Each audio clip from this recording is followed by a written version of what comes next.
Well, hello there, everyone. My name is Anne. Welcome once again to Art on the Creek. We're in my home studio in Parker, Colorado. And because you guys were so kind to ask for this full-length tutorial, we're going to do that today. I will definitely put a link to our reference photo in the description so you guys can pull that up and save it. It is from Unsplash, I believe. Either that or Pixabay. Those are both really good free reference photo sites for artists. And I like relying on them for something like this that I don't have and don't have access to. This is a pair of Vans skater shoes. They're iconic. And I wanted to paint the Vans because the packaging on this Hitoto watercolor set is a checkerboard pattern. And whenever I see a bright, vibrant checkerboard, the only thing I can think of is Vans. And of course, these are going to be a kind of a black and white check, but it's just so much fun to paint shoes. I have never really drawn shoes. They're fun. I recommend it. The paper that I'm using is the Lightwish journal, I want to call it. It has, as you can see, a 3-ring binder, well, a 6-ring binder. It's very, very nice to have because when you run out of this 100% cotton paper, which has kind of a hot press-ish texture to it, really good paper, by the way, when you run out of this, then you can refill it with your own pages of whatever paper you like. I really like this system of using a binder for watercolor paper, and I love that Lightwish has come up with 2 different kinds of folios. This one is particularly nice because it has a magnetic closure, and it makes it easier to keep things in place. There's lots of pockets on the inside, and it has a place to put your pen or pencil or paintbrush, whatever you would like. And it's about the size, very convenient. It's about an A5, so really convenient size to go with the sketchbook.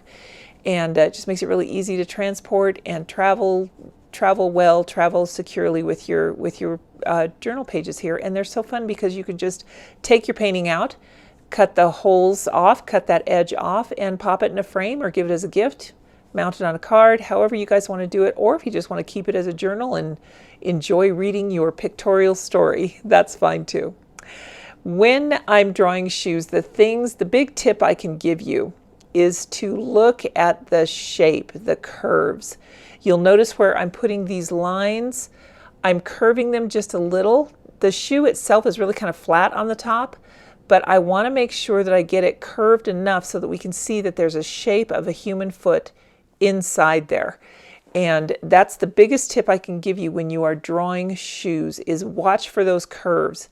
It's never the straight shoe that you are thinking in your mind, and I'm going to assume that you are because I know I sure was when I first started drawing shoes. When you think of the Peanuts, Charlie Brown, those shoes, they're very, very straight. Our feet aren't straight, they have some shape to it. And, of course, to go with that, our shoes have some shape with it as well. So make sure that you pay attention to the subtle little curves and dips and rises in shoes when you're sketching it. I just started out by doing the sole, and you might have seen in the beginning I had a little bit of struggle getting everything the right length and perspective, but keep trying, you'll get there. There's a lot of ways that you can do this and be more accurate if that's something that you really want to do. I'm not a realistic painter. I love putting my stamp, my own signature on whatever it is I'm painting. So I really do strive to get things in my style, and sometimes that perspective is a little bit wonky because I do that intentionally. So if you guys are out there looking at this thinking, wait a second, that's crooked, the foot isn't shaped like that, don't worry, everything I did on this page is intentional, and that is because I want to use my artist's interpretation, my own eye, in how I see these Vans. Your eye is going to see them differently, so whatever you want to do, you can trace this photo, you can print it out, or you can print it out, draw a grid on it, and then replicate that grid on your paper. So for instance, if your grid is 1 inch, each square is 1 inch on the big paper, then you'd have 8 by 10, you'd have 80 squares. Then you try and want to fit 80 squares on your smaller paper. Whatever you see in each square is what you draw again. You can look up lots of videos. I'm sure there are videos on the grid method of transfer. You can also do a fun thing where you print it off on regular printer paper. Take a very soft charcoal or a graphite, one with a higher number, and just color on the back of it. Just fill that back in all solid. You can even do it with pastel, something that's going to be able to transfer. Gently lay it on top of your watercolor paper and then trace over the lines that you want on the front side of that picture. And then you'll have your faint lines there available. You can also just use regular carbon paper, copy paper, and tape it on a light box or up against a sunny window, and that works just fine. So back to the curves here. When I was working on the ankle and the sock, that's something I paid attention to very closely, where are those creases in the sock? Where are those shadows going to be? Because his socks are white, but I don't want to leave the entire space there where he has a sock. I don't want to leave that white. Actually, socks, anything that's white, snow, socks, t-shirt, whatever you have that's white, you can use a very, very pale blue to pick up the shadows in that, and that will really give your drawing a lot more authenticity, a lot more realism if you focus on those shadows and curves and light and try and remember where things fall. So now here we go with those vertical lines, or lengthwise, I should say, the lines that go the length of the foot on the Vans. I'm not counting how many squares are on the sample shoe. I'm just making the squares about the size that I would want them to be and filling in the curve as I see it. I want to make sure I get that Vans label in there, so I've got that marked. The curved part that goes around the ankle, the side sole, and the heel will also have some squares in it, but I'm just going to put those in when I get to it. Let's see, what are we doing first? We're going to just go in wet on wet. Now, you might want to take the time to erase these lines, make them a little bit lighter, but I kind of like that look with pencil lines, and I often don't do a thing about it. I just leave them on there. So whatever suits your fancy, that's what you can do. This particular method of painting that I'm doing right now is called wet in wet. That's where you wet the paper first, and you just want to look for an even sheen, and that's just with clear water that I've got that wet. And then I went in with a very thin wash of ultramarine to put down those shadows. Now I'm going in with a raw sienna. You can use a yellow ochre. I'd like to lean more toward the brown here though, because we don't want to mix green.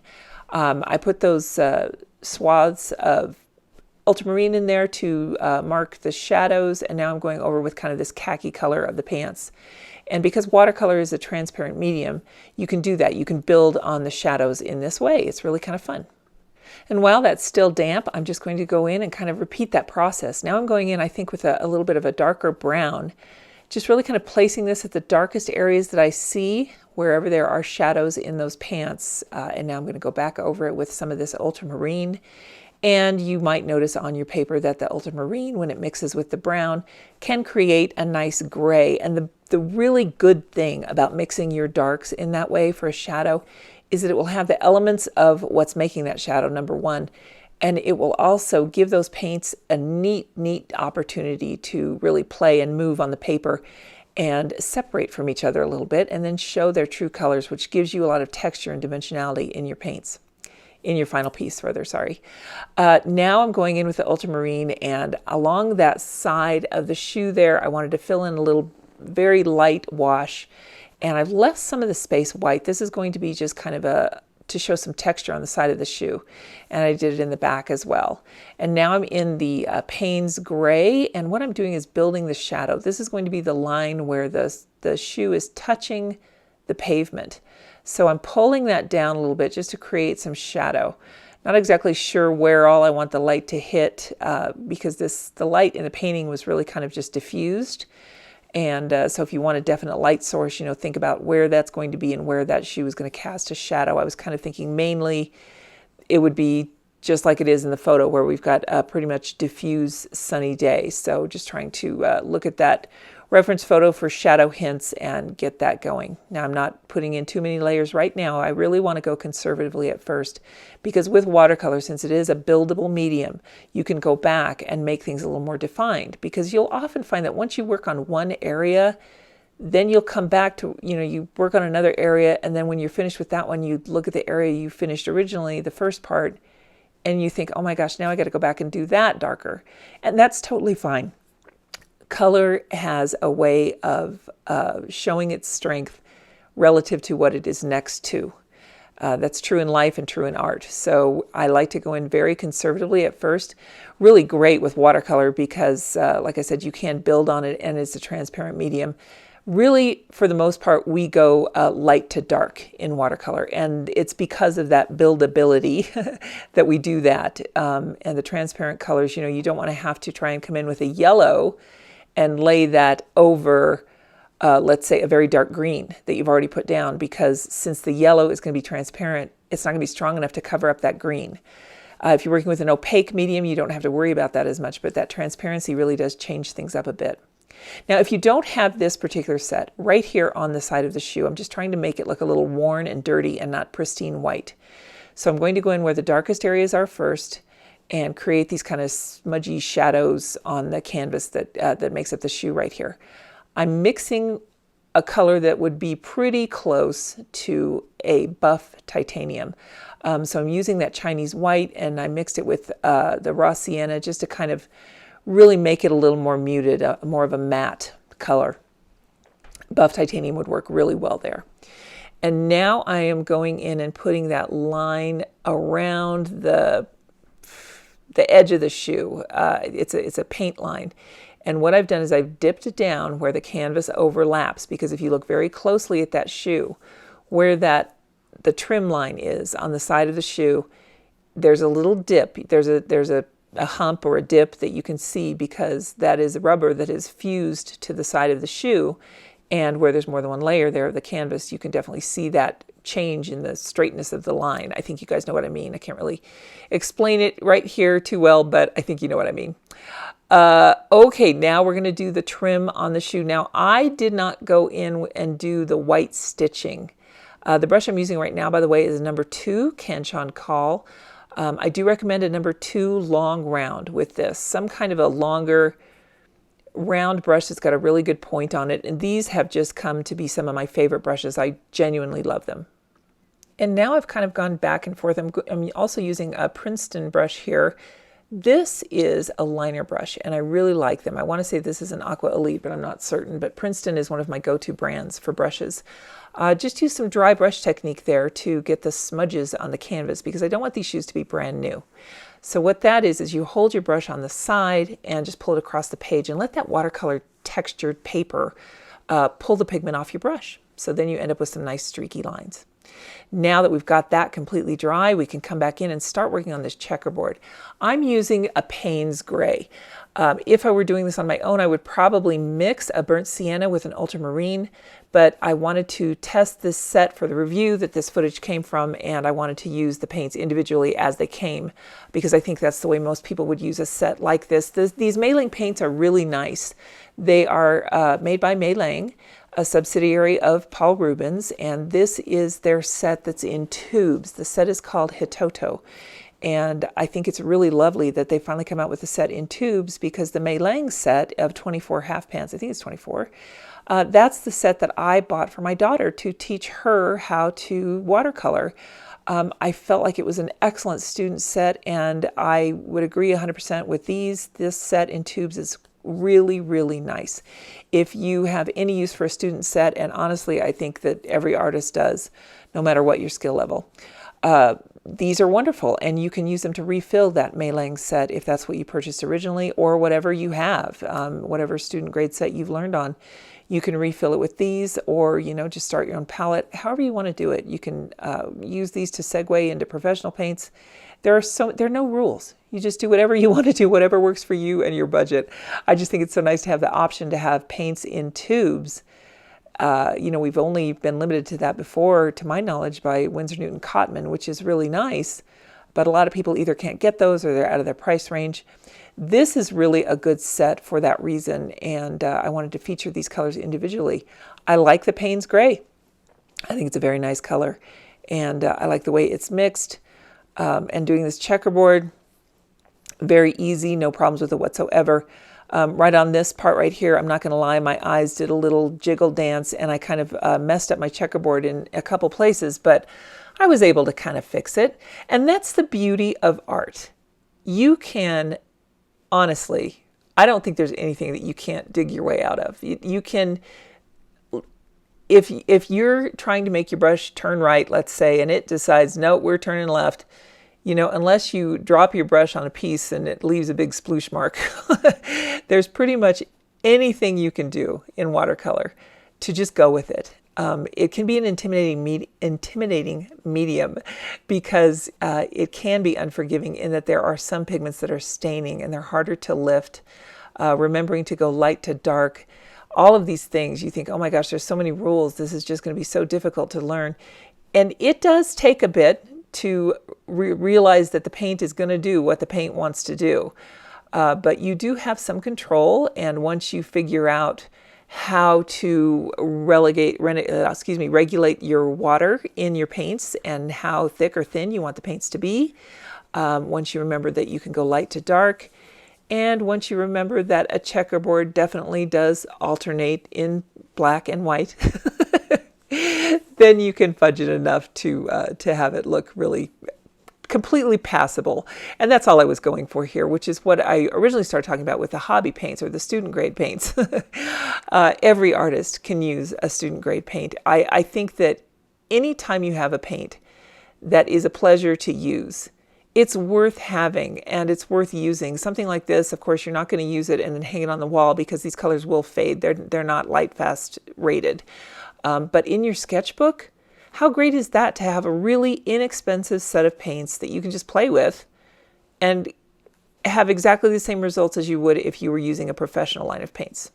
So I'm a huge advocate for hobby supplies, and I also really respect and understand that, gosh, our economy is tough and a lot of people can't go out and purchase the big name brand paints because they just simply can't afford that in their budget. And I respect that. I understand that. I'm retired and my husband will retire soon. Our money is tight and we're trying to figure out every little bit that we can to save money. You know what? If you guys are in the United States and you are 50, join AARP. This isn't a plug for them, but I just want to tell you, you can get coupons. You can see movies for less. You can mail packages for less. You can send flowers for less. It's just it's like a door that opens up for all these coupons. So that's my little advice to you. Now we've been members for 10 years and I've enjoyed it. I feel like we've saved a lot of money. Anyway, back to the vans, right? Just using this liner brush to fill in the rest of these squares, and once again, still using that Payne's gray. And you'll notice, since we put the dirt down first on the canvas on the top part of the shoe, it's still showing through, which is so great because, again, with that transparent medium, if you look closely at this, our little marks that we made in the beginning with the raw sienna are showing through on those Payne's gray squares. And it's showing that those are dirty also. So that's the thing I really like about watercolor. And once that you can really embrace that it does have a mind of its own, but it will cooperate with you once you learn to respect that mind of its own and that it wants to go wherever there's water. And I think that's the biggest learning curve that I went through was you have to be intentional with your water, and that paint really wants to go wherever there's water. That's its home. That's what it wants. And that's what makes it a beautiful thing. And it's also what makes it a frustrating thing. So once you can figure all of that out and embrace it, then you will have continued success in your art. So what I will tell you is, if you are new to watercolor, don't give up. Keep trying. Keep doing fun little things like this. Like I said, I've never painted a pair of shoes before. I don't know why. This was really one of the more fun things I painted this entire year. And here it is November, and I'm just now having a whole lot of fun with this new subject matter that I've never tackled. I know that shoe art is kind of a thing in a lot of K-12 curriculum. They will, a lot of teachers that I knew who were making their art curriculum would create a fun project for shoes. And I think that shoes are very important to kids because over the years, you've got a status symbol with your shoes, or maybe they're just your favorite pair. They're really comfortable. I know that shoes are really important to me, although I can't wear Vans. They're not very comfortable for me. Anyway, I think that painting shoes is really great because it's something we all have. We all wear shoes. You don't have to look around forever and ever to try and find something to paint. Paint what you see on your desk. Paint your kitchen counter. paint your shoes. Paint, if you're putting on makeup in the morning, arrange it, take a picture, paint your makeup, paint your art supplies. That's why painting shoes, I think, is such a great idea, is because it is so completely approachable.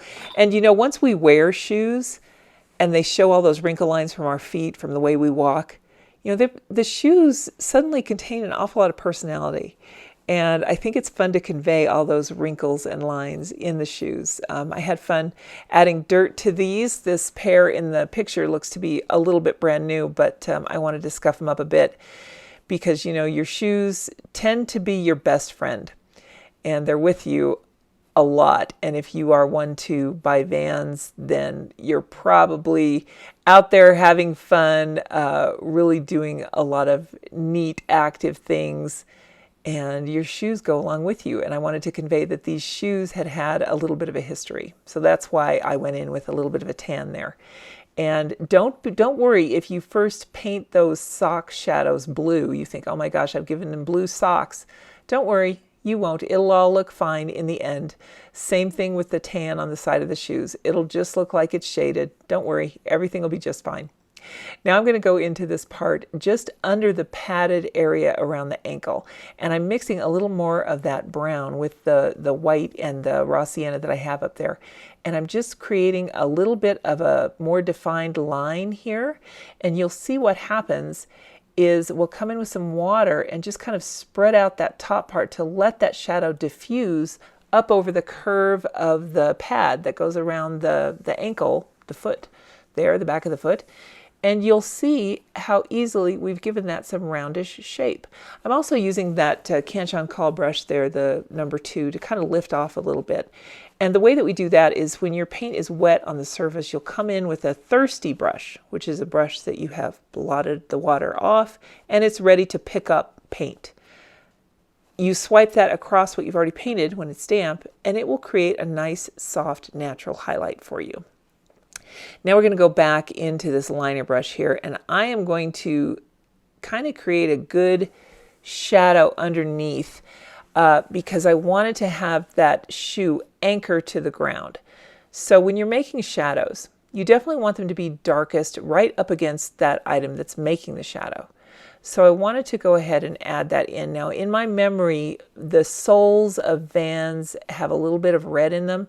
And I will be the first to admit I kind of got overboard on this red here, but I kind of like the way it came out. So I just wanted to put a little peekaboo of the sole underneath here. It's kind of like more of a honey color, I guess. Probably just a very small bit of orange mixed in with that. Raw sienna would have been just fine. But when I was all said and done, I thought, you know what? I kind of like the red here, so I'll keep that. And I just wanted to give a hint to what was going on under the shoe. And now it's time to make sure that this is completely dry. I'm using a heat tool here. You can walk away from your painting and let it dry naturally, but I'm going to use a heat tool just to be sure that it's dry and to save us some time. So let's skip forward to the next part and we'll get some details on this entire piece. Now I'm going to go back in, and this time I'm not using the liner brush. It looks like I've moved on to the Canson Call number 2 long round. And I'm going to kind of smudge up the side of these. And this is that dry brush technique that I was talking to you about. I have very little paint on my brush.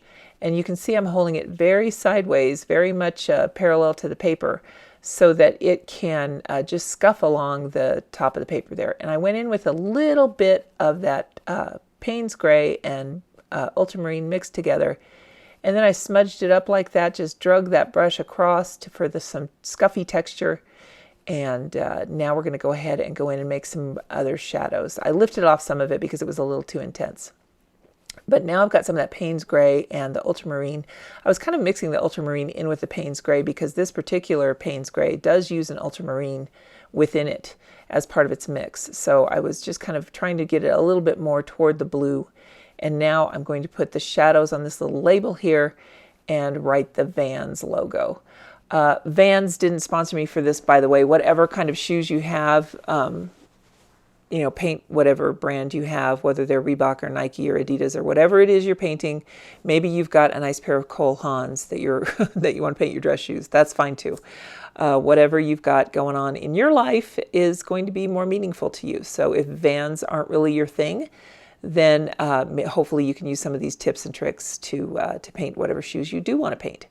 The main takeaway from this that I will suggest to you is pay attention to the curves, the light, the shadows, and really imagine the lines of curve that follow the shape of a foot. Also on the edge, the side of the foot, there's a little bit of curve there. It's not just straight. Very subtle in these shoes because these are really kind of flat shoes. But there is some curve there, not like an arch. It doesn't curve up, but it curves in a little.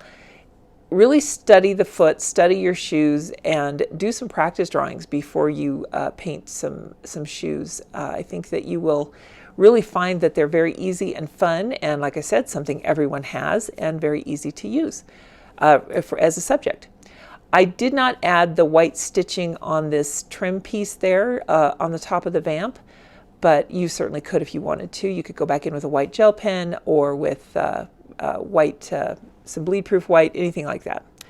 Just going in and darkening that foot that's further back a little bit. Anything that's lighter in your painting is going to come forward, and the things that are darker will recede. So that's why I'm putting these dark patches here on the parts of the pants, the cuff, and the creases that are made from the fold and the shadow. I'm just kind of getting these darker areas in so that I can spread them out and really kind of just create a nice loose suggestion that these pants are folded, rolled, cuffed.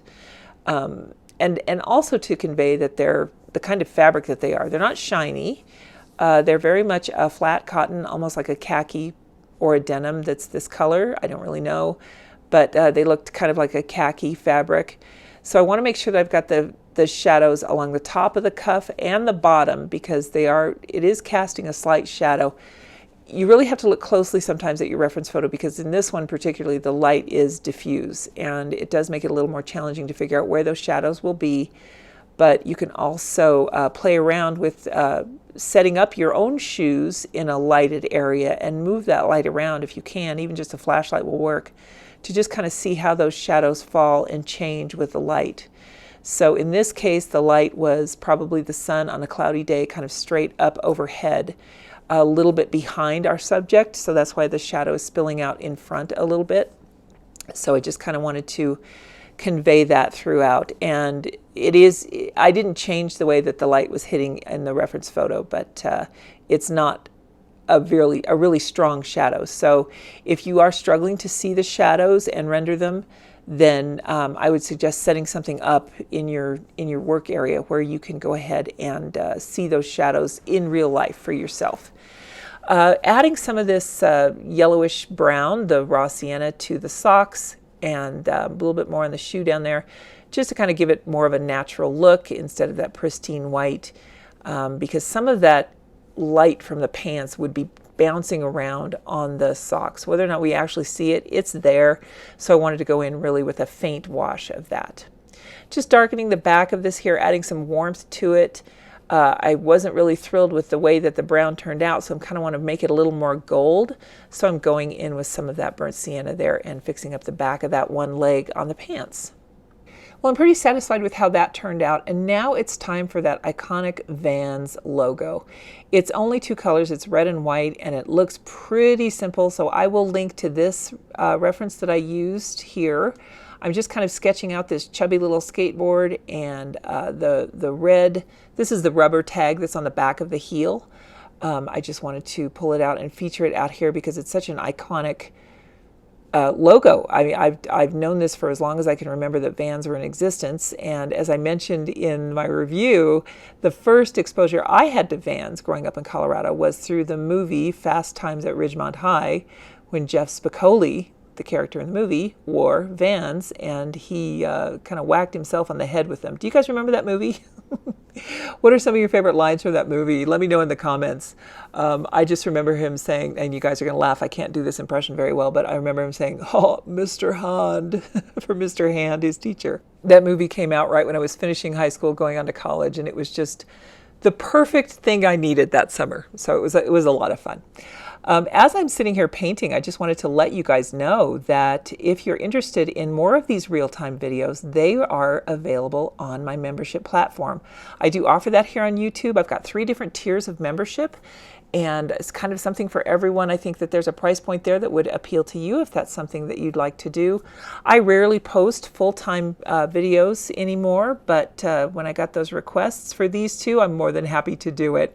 Usually the full-time real-time tutorials are, full-length, real-time tutorials are on my membership platform, and I'll often just show a sped-up version here on YouTube. And that way my members can have that advantage of a real-time lesson in watercolor. So if that's something that you are interested in, that's available over on the membership platform. In fact, for this month is November. When I'm filming this is my birthday month. I've gave all of my channel members a special gift of a video every week. Usually that's only available to the top tier of channel members.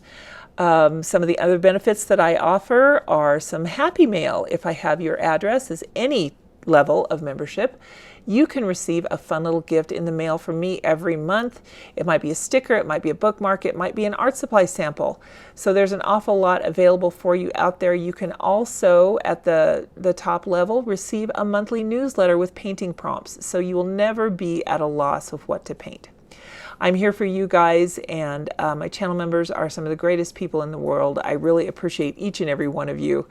And thank you so much. If you're enjoying this video so far, give it a like, give it a thumbs up, share it with your friends. All of these things really help my channel. And speaking of that, I will go ahead and put some affiliate links in the description. They'll be under that link to join for membership if that's something you want to consider. And if you're looking to buy some new art supplies, I will link to everything I featured in this video, and those links will be affiliate links because, like I said, those are the things that really help my channel. I really appreciate your viewership and your comments. That's what makes the channel fun. But the reality of this is that there are some things that cost some money, and if you are generous enough to shop through my links, I really do appreciate it, because that income, that revenue goes 100% back into Art on the Creek, and it allows me to do those extra fun benefits for channel members, as well as create fun videos for everybody here on YouTube. So back to our little logo here. I'm using this Canchon Call brush again. I really like these. I happened to stumble across this artist, I think on Instagram, and her work is just amazing. She does beautiful botanicals, and I was so intrigued with the brushes she was using because they look so wonderful. You guys, these have become some of my favorite brushes. They are a man-made filament, and they hold a point like you wouldn't believe. Now, I don't have a collaboration with Canchon Call. These are just products that I really like and appreciate. The Lightwish journal here and the paints, those were sent to me by the company for a review. And like I said, I'll link to that one at the end as well, in case you're too far gone into this video now and you don't want to go back to find the pop-up. I'll go ahead and link to it at the end, because they're decent paints, you guys. I really like them. And these brushes, I'll link to Canchon Call's website. What else? There's not much else I used in here. I'll link to all of the reference photos, and you guys can just go to town and have a really good time with this. I love two-color logos. Look how easy that was to paint. And it's not even really a realistic shape of a skateboard. It's more like a whale or a big peanut or something. It's really kind of comical in shape, so that made it really kind of easy to do. And I'm just going back in and dropping a little bit more pigment here on the one side, doing some wet on wet, just really getting the red to look the way that I want it to. I like how it kind of looks distressed a little bit. That was just kind of my whole vibe when I was making these. And now for a shadow on these, I'm going to add a little bit of red into this blue, but let's get it dry first, because I don't want this red to bleed into the shadow. That's completely dry. I can snug that brush right up close to this and not worry about smudging that red paint out into the shadow. You don't really even need to put a shadow here. I just kind of wanted to, just for fun. This is just a little doodle page, really. And just to kind of lift that logo off the paper a little bit and give it some life, we've just put a very faint shadow there. All right, we're just going to sign this with our pencil. And no matter where you are in your art journey, I always recommend that you sign your work, because you're creating a record of your progress. And it's so rewarding to see how far you've come. So always sign your work. Here's this Hitoto set, the way that it's packaged. I just love the checkerboard with the vans and the paints, and I thought that it was just a match made in heaven. You guys, thank you so much for tuning in. I really appreciate you guys. I appreciate everything you do. Let me know in the comments what you'd like to see next, and we'll do what we can. I hope everyone's all set to have a great December.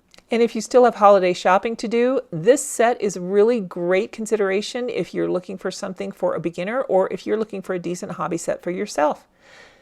Everyone, thank you so much once again. Check out all of those links in the description. Everything will be down there.